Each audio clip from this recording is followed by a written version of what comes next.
Hello everyone, and welcome to Longitude's post-show Q&A. I'm Liat Clark from Wired.co.uk, and I'm joined today by Erin Gilley, Longitude's director, along with a number of the team who made the production possible. Before we begin, we're going to take a few questions from Twitter at the end, so please do send in any of your queries using the hashtag #AWASH. But Erin, would you like to kick us off by introducing yourself and your team? Sure thing. So, hi everyone, my name is Erin Gilley, and I am the director. Sitting next to me here is Marc Blinder. He's an Elastic Future member. He was responsible for a lot of the tech and the sound design, and started collaboratively creating this piece. And then we go over to Emily Altneu, who is playing Nerida. Hi. And here's Toyin. Toyin, I think you're still muted. This is Toyin Oshinaike, who's playing Amenawan. Yeah, hi. Hi. And we have Tim Wright. He's the head writer on this project. Hi, Tim. And that's all of us. Back to you. Wonderful, thank you. Hello everyone, good to see you. Yeah, how are you? Yeah, very good. Now, Erin and Marc, this actually isn't your first foray into Google Hangout Theatre. You had something of a dry run with Peekaboo in the run-up to Longitude. I was just wondering what you learned from that. It must obviously be a very challenging experience. What you learned from that fed into this month's production. All sorts of things. Yeah, so Lyft was very generous and let us do an R&D workshop production to test out whether it was even possible to do Google Hangouts, entering Google Hangouts. So we learned a ton technically about how it works, and also a lot about the acting technique. Marc, why don't you say some of the technical things that we learned, and then I'll talk about the acting technical things that we learned. Well, I mean, sadly, as the audience all experienced today, I mean, most of the technical learnings are the problems that are endemic to the platform right now. So we've gotten pretty used to the fact that it's actually pretty hard to get people in and out of the Hangouts when you need to do that. There's also a lot of functionality that works when you're not doing Hangouts on air, that then doesn't work when you do a Hangout on air, which is, for those of you watching that haven't done it, that's the broadcast which people can see on YouTube. So there's things you might try, especially the first time in Peekaboo, you might try in rehearsal, then you do it when you're like getting ready for the actual runs, and all of a sudden there's some new technical problem. But I think the other thing that we were able to do that was a lot better the kind of second time around, the second time around is we were able to actually put in background music. So we have a separate laptop that is playing composed music by an artist called Devoured by Violet. One of the interesting features about sound design in Hangouts on air is there's like automatic copyright enforcement by Google because it's going onto YouTube. And so you can get like completely lifetime banned from the system for doing things that in theater you would do all the time. Like, let's have some pre-show music by the Rolling Stones, right? It's going to get you like kicked off this permanently.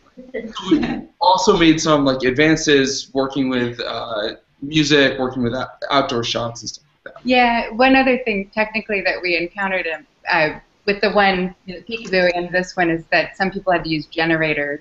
So we got very accustomed to power outages and rolling power outages. That was one thing that we picked up. In Lagos today, they actually have a mobile generator that they've been carrying around with them. Yeah, and then just a little about the acting technique. Because there's a sort of natural delay, pacing is really difficult to control, and the actors, bless them, have to really anticipate. And so it's this fine line between trying to listen and hear whether the language was clear enough, but also to be jumping in right at the end of their line, to keep things moving. So that's one technical acting thing we've learned. And we also learned a lot about movement on camera. It's sort of this weird hybrid between theater and film, because we don't have the mobility of a film camera. We can't do all these wonderful flying and moving shots, but it's much closer than it is in theater. And so our blocking is like, now move your head up into the left corner, now lean back, now lean forward. Yeah, but the actors could feed in a little bit more about the acting technique that they picked up. And I think we learned a valuable lesson today about never doing something on the internet in Spain during the World Cup, which I think took like 3 years off our life. Yeah, that's our theory of what was dragging down the internet. Worked great yesterday. Yeah. And earlier. They rolled with it like pros, I thought. I wanted to ask Emily and Toyin, like obviously technical challenges is a huge part of it, and you dealt with it so well. I think at the end of the first episode, when there was a little bit of interference with the audio, I think it almost kind of added to the tension. You could see, Toyin's character was frustrated with the situation anyway, but how do you prepare for something like that, and how do you deal with it on the fly? I don't know, maybe Toyin, you want to go first? Well, first I must say that I've had the application of Hangout on my system for a long time, but I never used it. It is fun that the first time I'm trying it out doing theater. So, and that's great. And also, we have difficulties with regular network in Nigeria. So we are having to deal with that, and then find ourselves in positions where we can transmit more clearly. Absolutely. No, I thought it was amazing how you handled it. And Emily, it happened to you a few times. Yeah, it's very scary, but I guess it's what rehearsals are for. And Erin's always encouraging us to deal with it like it's a real life situation. So it's something that's out of our control. We have a number of ways to try and deal with it. So we try and rejoin the call, or we cut out our video to try and limit the bandwidth, things like that. But, really, if Nerida's talking to Bene and Luna and she can't hear them, she's not going to just patiently wait. She'll, get in there and be like, well, what's going on? And, she's going to just respond in character, and that's what you do. Sometimes it's really frustrating, but that's it's almost part of the joy of it, I think. It's sort of it kind of adds to, as you say, adds to the tension. You as an audience are slightly panicking that the scene might not finish, so that's definitely high stakes. Yeah, no, I think it was, you could deal with it in a natural way also, because some of them were like Skype chats, Google chats. So. But also in terms of having Erin's voice up in Google chats, because I understand she was kind of live directing you both, and she was live editing, but also sending in messages, discussing what was going on. I mean, how distracting is that? How do you block out that noise and still act natural when you have little Google Hangout faces and Erin chatting away there? Emily, it's a little bit like yeah, sure. It's a little bit like being on a film set or something, where you're trying to have a really private moment, and then on a film set there's loads of people behind you just waiting, holding cameras, holding a mic. So it's the same kind of feel, but just on your laptop. So you've got all of the backstage of theatre going on your chat window, and you're trying to pretend like nothing's happening and it's all live. So it's just kind of like normal theatre, where you've got some stagehand waiting in the wings, waiting to run off with this time it's your webcam, you just kind of, you get used to it. And actually it's quite reassuring having Erin and Marc in on the call live, because they can help you deal with technical situations, but also they can kind of redirect you live, which is great, saying, you're not in the frame, or come forward, we can't hear you, or, things like that. It's actually really helpful. If I could interject there, because I'm getting text messages from our one crew member here in London, Kiron, bless him. Yeah. Poor guy. So we had this wonderful shot that we had planned actually in London at the end, and we lost him. So that's a good example of something that was happening in the backstage, because he was ready to go with the camera pointed at Canary Wharf for this beautiful financial district shot to go, underneath Nerida's monologue. Just couldn't get into the call. So that must be incredibly distracting to be going on while the actors are trying to perform. Like, what's going on? So, yeah, poor guy. It was beautiful. I wish he could have seen it. For you you, Erin, I guess it also adds a whole other layer, like Emily was saying, you can give them direction while they're acting, which is something that, would not usually happen in theatre, obviously. So, I mean, how do you think that's changed the way you work as a director going forward? Yeah, I mean, I try not to give them acting notes. I have to restrain myself, during the show, and I try to keep it more technical. So it's like if I can't hear them or, can't see them or their audio is cutting out, and keep it to that. And I try not to interfere too much with their performances, though the director definitely could. The technology is in place. The temptation. But steer clear. And for you guys, Toyin and Emily, actually rehearsing, I understand you haven't actually met each other. No, yeah. You want to explain? Oh, he's Sorry. on mute. Toyin, yeah. Oh no, Toyin, do you want to answer it? No, but we rehearse so much that I already think I know her. I already think I've seen her so many times. Yeah. This has really brought the two worlds together in such a way that, I mean, you feel that the person is right there in front of you. And, of course, where we also are transmitting from, we need to also control the crowd in such a way that we do not feel so alone on the street. So as much as we allow people to go freely, this is new also in Nigeria, where they see people talking on the street to a computer. And of course, people will want to look in at them. So we have that problem, and some are very, very insistent. While we were just doing this now, two soldier guys came in, and they insisted they wanted to know what we were doing. But I mean, we managed that. That's wonderful. So you've got distractions from the director, the technical side. It's kind of a miracle. You guys are very excellent. But did it also give you quite a bit of opportunity to improvise and kind of work on those skill sets? Because I understand you actually had a lot of your ideas fed into the production. Yeah, we have the luxury of working on the script. Oh no, sorry. Go ahead, Erin. No, I was just asking who wanted to take that one, but go for it, Emily. Thanks.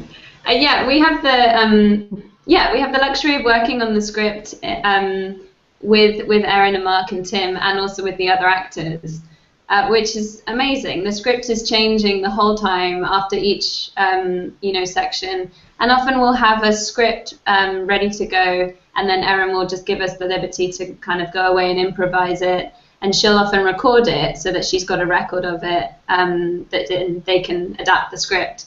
So it's constant, it's really current, it's changing, it's sitting in our lingo, especially for, I'll speak for Aimar and Cris, who were the others in Barcelona. They change it, they're like, oh, we'd never use that word, because of how you translate from English to, Spanish to English. So it's been great. It's kind of made us as actors be able to just grasp the script in a way that usually you have a text that is set in stone and you're trying to come to the text, and instead we're sort of bringing the text to us, which is really exciting and really, it's just lovely to work on. It's just really alive. Yeah, absolutely. One of the, and I think one of the cool things about that process is Tim, who is staying pretty quiet, like a brother might do, is Tim started the whole thing with like really a lot of like backstory for each of the characters, which I think was a really good beginning to start them up with all this backstory so that they could then improvise sort of within the ideas he had. So I think that was just a really cool way that the whole thing moved forward. So it like starts with this huge pile of backstory from Tim, and then they can take it from there. Yeah, feed off it. Well, Tim, now I have a question for you. Yeah. You've been so quiet. It's such a challenging production here, and you guys have chosen a very challenging topic. You're dealing with climate change, global politics, all sorts. Can you kind of explain how you thought these issues would lend themselves well to this kind of experimental theatre production? Well, the theme of climate change was set as from being part of the Live Festival, as I understood it, and also the basic concept of the three cities being roughly on a longitude line was also set. So really, at that point, it was to try and find some kind of common ground across the three cities as to their experience of climate change and what would unite them, or what would be travelling between them, as it were.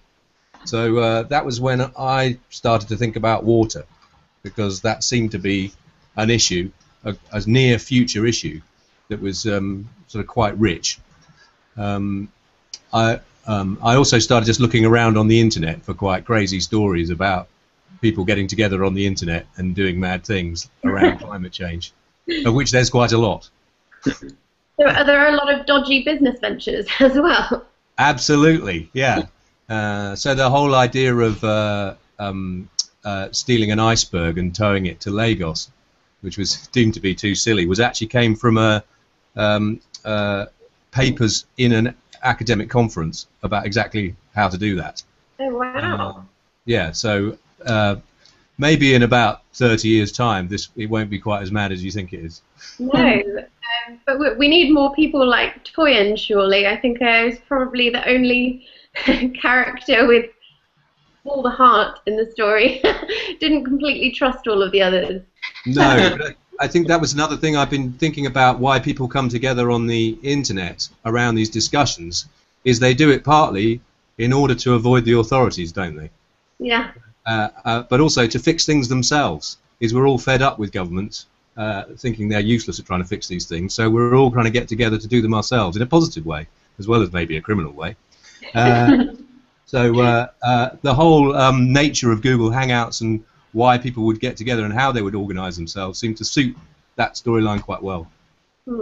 Absolutely, because I guess Google Hangouts has been used a lot in business and professional senses, and now we have musicians using it a lot, and you guys are bringing theatre in. I mean, do you think?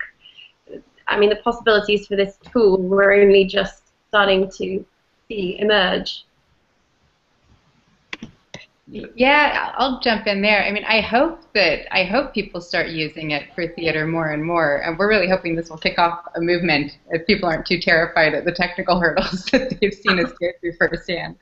But yeah, it's just an incredible tool. I mean, we can bring people together, all around the world. They don't have to get on an airplane. We're a small theater company, and we can pull something off that we would never be able to do in person. We're not renting a building. Most of the budget goes to the artists.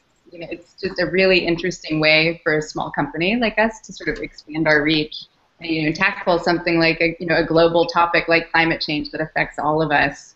And I think one of the things that's really interesting too is because of the inherent integration to YouTube, you end with this artifact that people can then watch online later. And we found, I mean, even the first day after the first episode aired, there was more people watching it later than had watched it live. And then every day since then, we've had more people watch it than that first day.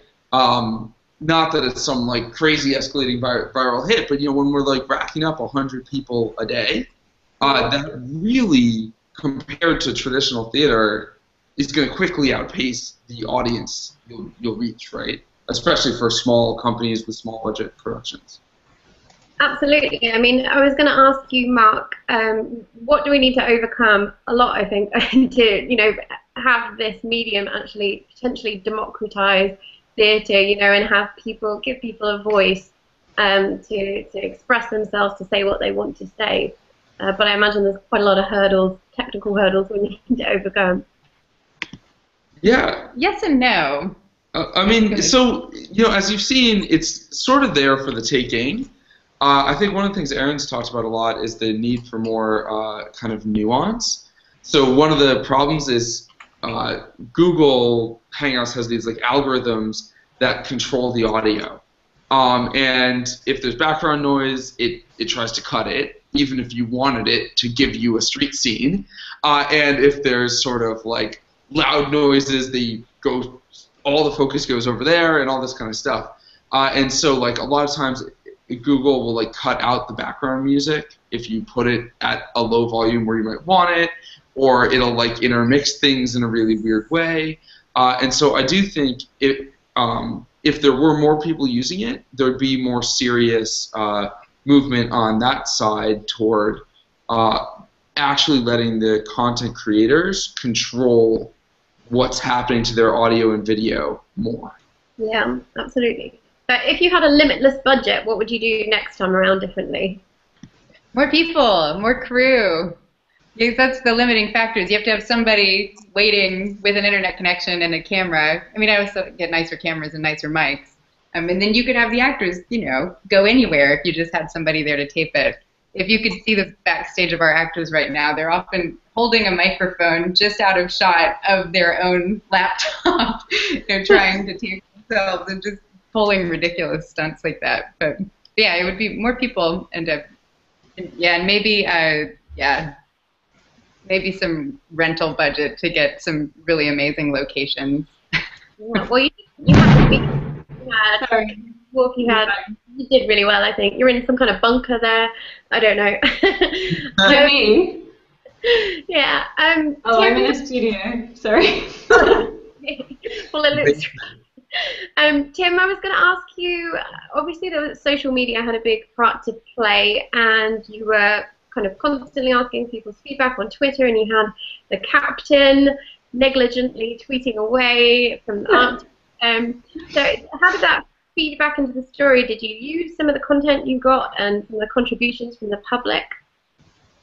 To be honest, it was only in about the second episode we realised it would be a good idea to try and feed that more into the live show, that it felt like there was sort of Twitter interaction happening alongside the performance, as well as sort of between the shows. So we sort of worked that out as we went along.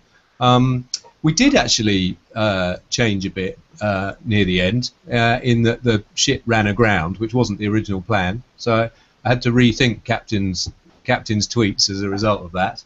I was quite fortunate to find a tanker run aground on Google Earth, so that was quite handy. So I think the feedback, which was good from the audience, was some sense of what they liked or didn't like about the pacing or the storyline, or question marks around that. And because we were, everyone was keen to improvise and develop the story, that was allowing that to happen. That we could sort of feel the temperature as it went along and feel like how that was going from 1 to 2 to 2 to 3. So I think things changed organically at that level. In terms of actually putting audience content into the show, we didn't get that far, except at the front, where we obviously did take people's observations about climate change and put them in at the trailers. Yeah, but I think that would be something you might want to consider as again in a slightly bigger production, and that maybe with a stronger lead time where you could build up a bigger following and start to harvest that content, then that would be something to think about. Yeah.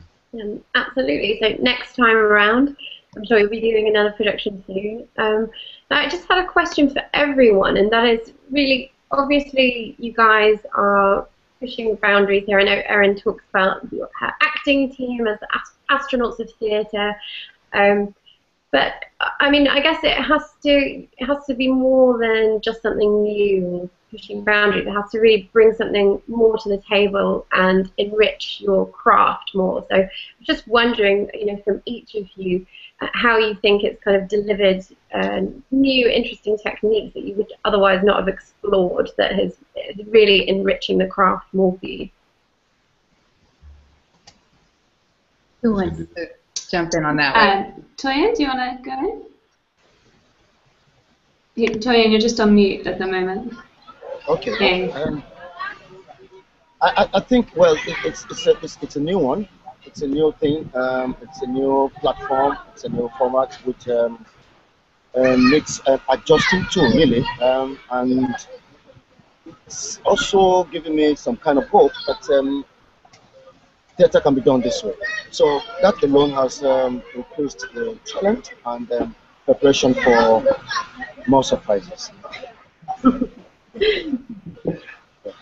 anyone else want to add anything? Yeah, sure.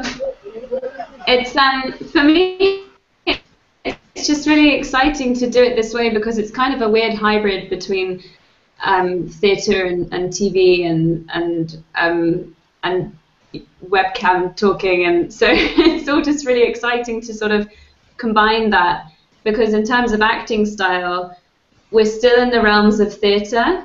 I guess it's quite a good time. People are more used to watching theatre on a different medium because of things like NT Live and the RSC coming in streaming live to cinemas and things like that.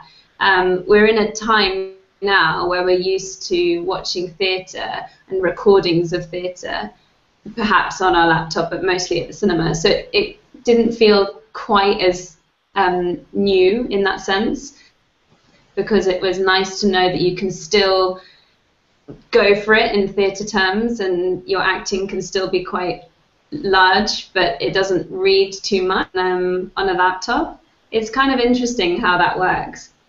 For me, it's really exciting. And also just to do a show with actors in Lagos and Barcelona, and personally to fly to Barcelona because it's right for my character is brilliant. Yeah, I would love that.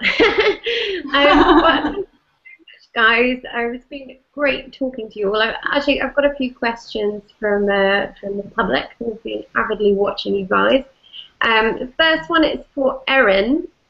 It's from Sullivan. It says, why did the Longitude team decide to call the work theatre versus TV, film, digital short, etc.? Gotcha. Yeah, that's an excellent question. So we're theater makers, and so we tend to, think of things in terms of theater. But aside from that, just aside from our personal identity, it's live. And to me, theater is about that connection between an actor and an audience that happens live. And so that was sort of a question for us, like, can you do theater over the internet? Does it still feel like theater? Do we need the audience there for this to happen? I think that, I hope that it does feel like a live experience and it feels like theater. And it also, just in terms of how we produce it, the show must go on. Like, it's not a film, it's not TV. We're not stopping, as you saw, we're not stopping and cutting and redoing it. So we get one shot at it. Then we're definitely we're still in our infancy of figuring out how to make the audience's presence felt. That's something that we're hoping will crack open as more, theater artists start to work this way. We've tried to pull them in on Twitter, and look for ways that the audience's presence can be felt in the same way that, an audience might laugh during a show or clap at the end. That's sort of one of the things that I'm very curious about and still exploring in this work that we need to crack open. But that's why we call it theater, because that's the direction that we're trying to go in. Absolutely. I believe we've also got a question from Sam. What was the hardest part of producing the show? Cast, time differences, or other? Because it is global access to internet bandwidth is the hardest part with this. Like, everywhere it is a problem, right?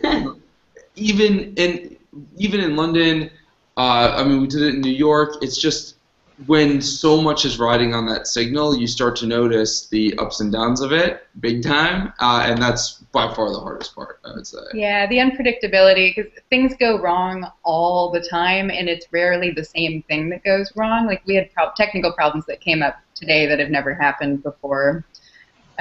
Yeah. We need Google to start doing their Loom project, their giant balloons bringing Wi-Fi to the world. They're also in satellite, so maybe. Yeah, coming soon, right? Facebook's funding that stuff too, so yeah. Another question from Jake, who's asking, what kind of equipment did you use for the show? Which is a good question, so he can start doing it himself at home, hopefully. Yeah, so everybody has a Logitech webcam that costs about 40 pounds on Amazon and vastly improves your audio and video than the built-in. Oh, there's Toyin. Hold yours up again. So everybody's got one of those. Everybody has a Mac. They have a laptop that they're using, a Mac laptop, and we have some tablets. We find it's very difficult to get your phones to work, but a Nexus. What's your Nexus, Emily? We had to use a non-Apple product. Yeah, it's called a Nexus 7 and Google Make It. So of course it seems to work quite well in a Google Hangouts on air. Yeah, there's a weird problem where iPhones and iPads don't go full screen when you're in the Hangout. If someone knows how to fix that, I would be all ears, but the Nexus works just fine for your shots out in the world. And then we've got portable, these portable mobile Wi-Fi devices, right? People call them dongles or MiFis or, portable routers basically that connect a mobile signal to a Wi-Fi signal for the area. And so those are absolutely vitally important if you want to do any of the outside shots, which make it a lot more interesting. Toyin, you're holding up. So there it is. Excellent. So I have videos today for... Yeah, that's Toyin. Yeah, this is our MiFi. And you see, because it's just getting popular in Lagos here, there are places, hotspots where these things work. But what we have, at least covers a large area of Lagos. So we didn't have very much problem using this. Correct. Yeah, the mobile networks in Nigeria are much stronger than the Wi-Fi networks that we had access to. That was a surprise for us. We had better luck with the mobile networks. Yeah, and it was... Oh, sorry. No, carry on. Oh, it was great to use the MiFi. It's not something we experimented with when I was involved in Peekaboo. And so one of the things that has developed since last time is that use of space and that use of movement that we weren't using before. So for me to be holding my Logitech camera, walking down the streets of Barcelona, the actress Cris, who played Luna, was holding the MiFi, walking along. It makes it really exciting because it means you can do more with this technology. Absolutely. Do you think we can encourage Google to help us produce more tools, perhaps, and editing tools for supporting you guys in the future? Yeah, I hope so. lovely. I would like crossfades, please. And background. Crossfades, background music, filters. It would be wonderful if developers get a hold of this stuff and can start giving us some more effects. Anything to give it more expression would be great. Yeah, everyone should tweet their list of demands to @Google, I guess. They should make it open. They should make it open so it's not just Google who does it as well. Well, yes, that would be the true nature of democratizing this. Very cool. But Google are supporting they are helping with the project in a set. They were on board. They're not like, we're sort of talking about all the problems, but it's great. The actual medium is great. It's got a lot already going for it. Yeah. Yeah, and we're using it for something it's not intended for. Like you said before, like it's usually done for conferences and business and things like that. So we're hoping that if people start to use it more for performance, we'll get more tools. Yeah. Well, I guess I hope that's what they had in mind anyway. They created this tool, can be used by anyone. So, I mean, it's so young. It's it's a very young tool. I'm sure there's lots. We've got another question from James Davis, who says, do the actors still get the same nerves before going on the stage? And maybe a brief reprieve before it cuts out. Yeah, I'd say they do, but it's worse. I think it's worse for them. But yeah, guys, jump in. Yeah. Emily, what do you think? It's really scary. It's like going on live, but knowing that you are being broadcast up to the whole world. So it's a bit like live television and live theatre times 100, kind of. It's pretty scary. How about you, Toyin? How does your level of nervousness compare from this to doing a normal, piece of theater? Of course, for every theater that I do, there's always the stage fright, which comes first, and once it's there, it carries us through. Because of course, one will be, because this is new. Like I said, it's a different kind of nervousness. You don't want to feel the others from the other country. You don't want to get caught up, and you don't want to forget your lines. Even though you have the backing of Erin all the time, but the tension is there. It's just there, and of course it helps to keep you in step. We also had a very quick turnaround on the script. So between episode 1 and 2, you have a week to kind of, nail a new episode. So it's right up until the last minute. But that is, as Toyin says, the adrenaline is what carries you through. Well, I think something's definitely working. Really impressed. I think well done, everyone, for pulling off a pretty big feat. Global theatre. Really great. I think that's all we've got time for today. But thank you so much, everyone. And yeah, continue sending in your questions to #awash, I would say, because I think there's a lot more that we could kind of dig out of this. I'm sure the public wants to know. But thank you so much. Great talking to you. Thank you. Nice to meet you. Thank you. Bye. Bye. Good night. Bye. Bye. Bye from Lagos. All right. Bye from Barcelona. Bye from Peckham.